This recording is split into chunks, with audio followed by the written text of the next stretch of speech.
Bossing, sobrang init na. Magpahinga ka naman. Oo. Mamaya naman. Oo, sobrang mainit.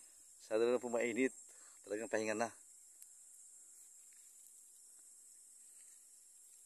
Marami na po siyang nasako. Nasako niya na po yan. 7 pesos po per sack niyan, mga katropa. Kasi bossing papahinga na. Oo, tingnan mo na.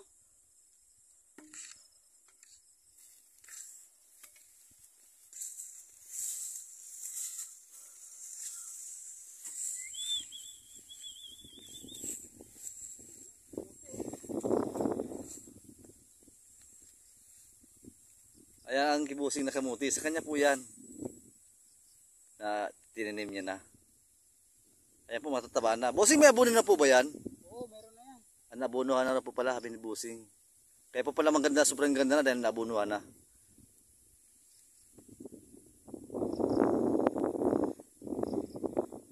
Boss, ilang ano po ba yan? Ilang buwan po ba bago mag-harvest po ng kamuti? 3 buwan. 3 buwan daw po ma-harvest ng kamuti. Ang kagandahan po dito sa kamuti dahil ano po, kahit po bahain, ulanin, bagyuhin, initin, ayos lang po. Hindi po siya naapektuhan. Dito po ang lugar po nito yung napakataas po. Tawagin ito sa lugar namin na Ilantad.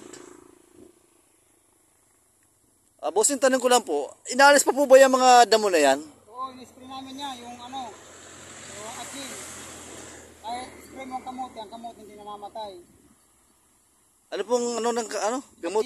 Agin. Agin daw po, agin. Agil. Oo. Agil. Yun na po palang agil, mga ka-farmers. Kahit daw po isprayin itong kamuti, hindi po namamatay. Namamatay yung damo lang. Ang talaga po namamatay lang, yung damo lang po na po talaga. Yan po kagandahan ng pang-spray po nila dito. Ginagamit nila pang-spray. Yung agil. Damo lang po yung namamatay. Yung kamuti hindi. Akala ko po kasi dati, ano po yan, mano-mano, inalis ng tao. Ngayon po, mayroon lang po palang na-produce na ay nagawang chemical na ano, na pwedeng i-spray na damo lang ang mamamatay, hindi talaga kamuti. Para din po pala yan ng palay. Yung sa palay din po, ganun din. Damo lang din ang mamamatay, pero yung palay hindi po naapektuhan.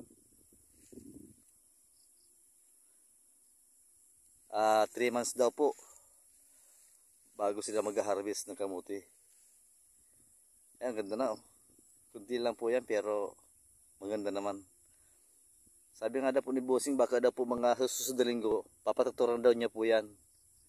Tsaka po itong kabila po, papatakturan niya para mataniman din ng kamuti. Dito po kami sa lilim. Pahinga mo po na si Bossing at nag-ano ng yung tambak, sinasako niya, mainit daw po. Maya po pabalik yan pag wala na po uling init. Time check po 10:30. Aga pa ma'am for lunch. Hindi mga katropa, mga ka-farmers, hanggang dito pa mo lamang. Sa next video po, pagtaktura sa kabila. Ingat po tayong lahat, God bless po. Mabuhay po tayong lahat.